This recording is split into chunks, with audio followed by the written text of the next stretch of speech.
Sponsored by Anjaneya University Career Counseling Center, Rewa.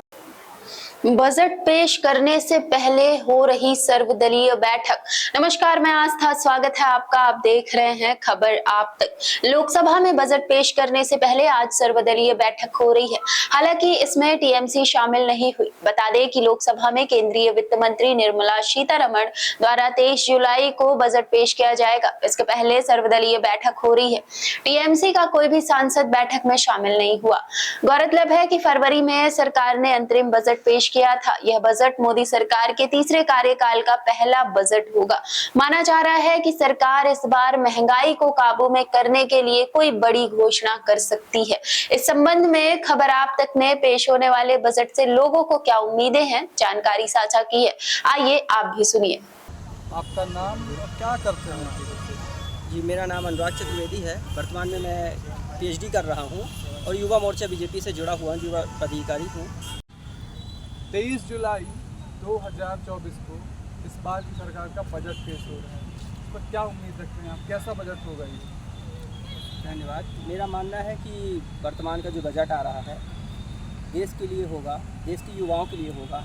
जिस प्रकार से हमारे आदरणीय प्रधानमंत्री मोदी जी ने युवाओं के लिए नीतियां बनाई हैं, उनका हमेशा से ये विश्वास रहा है कि नौकरी करने का मतलब केवल सरकारी नौकरियां नहीं हैं कि सरकारी नौकरियां ढूंढ ली जाएँ, इतने पद निकाल दिए हैं, ये कर दिया है, ये नहीं।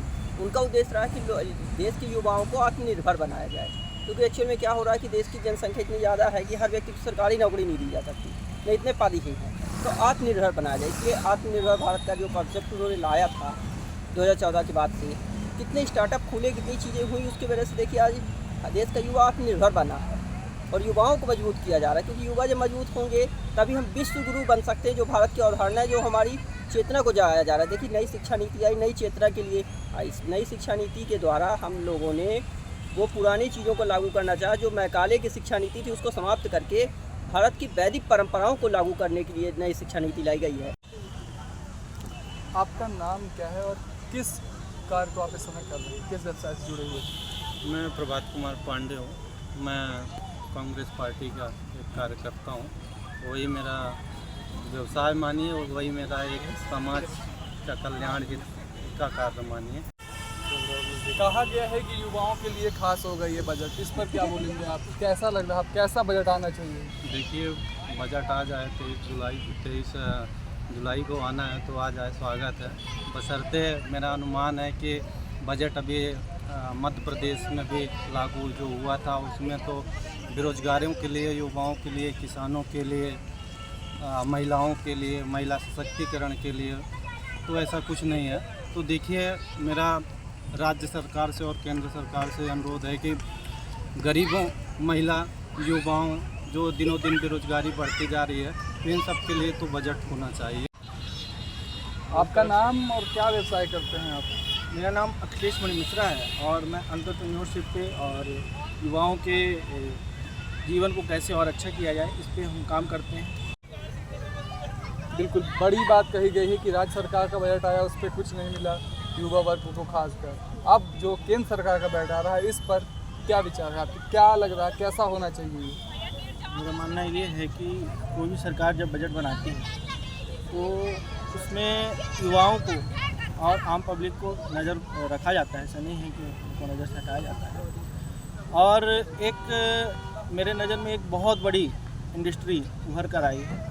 मैं उसको बहुत बड़ी इंडस्ट्री मानता हूँ क्योंकि उसमें काम करता हूँ मैं उसमें डायरेक्ट सेलिंग पे। वो महिला सशक्तिकरण पे काम करती है।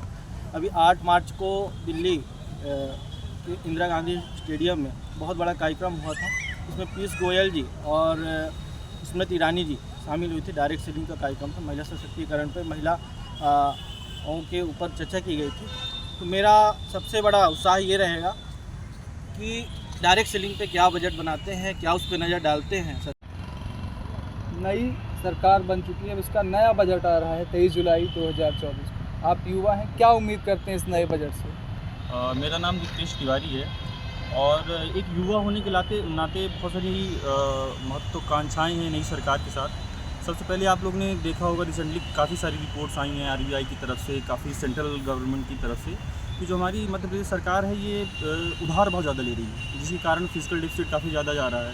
अब उधार अगर बहुत ज़्यादा लेगी तो हमारा मतलब कि उसका रिपेमेंट करने के लिए, इंटरेस्ट देने के लिए काफ़ी ज़्यादा पैसा उधर से चला जाता है, जिसके कारण हमारा जो कैपिटल एक्सपेंडिचर है बहुत कम हो जाता है। यानी केंद्र सरकार अपने बजट में मध्य प्रदेश को कुछ विशेष राहत दे, ऐसा चाह रहे हैं आप? बिल्कुल केंद्र मैं- सरकार का बिल्कुल। बजट की जो है, बिल्कुल मैं केंद्र सरकार से भी अनुरोध करूंगा कि मध्य प्रदेश सरकार को एक स्पेशल ग्रांट्स दे और भी फंड्स दे, और जो मध्य प्रदेश सरकार है उसको भी थोड़ी सी बोलूँगा कि बुद्धिमत्ता के हिसाब से पैसे का खर्च करना चाहिए। जो आजकल बहुत ज़्यादा रेवड़ी कल्चर चल चुका है, हर चीज़ के लिए फ्री कर देना, वो नहीं करना चाहिए।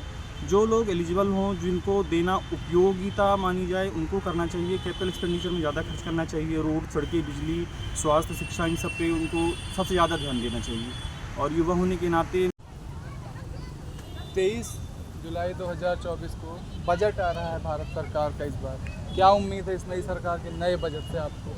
हमारी ये उम्मीद है कि नया सरकार ऐसा बजट लाए जिससे कि गरीबों को गरीबी देख करके उनका भी बजट में ऐसा समावेश करे जिससे कि एक आम जनता, गरीब आदमी सबसे ज़्यादा परेशान है महंगाई से, तो हर आदमी की इतनी व्यवस्था हो कि कम से कम गरीब दाल रोटी खा सके। सब्जी का भाव देखिए आसमान में चढ़ा हुआ है, हर चीज़ का भाव दूना हो रहा है। तो सरकार के सभी जो आला कमान है उनसे निवेदन है कि ऐसा बजट को करें कि जिससे कि गरीबों को राहत मिले। हमारे आपका नाम सर? बाल्मीकि प्रसाद मिश्रा। देखा होगा आपने भी, अब 23 जुलाई को नई सरकार का नया बजट आ रहा है। हाँ। इससे क्या उम्मीदें हैं आपको?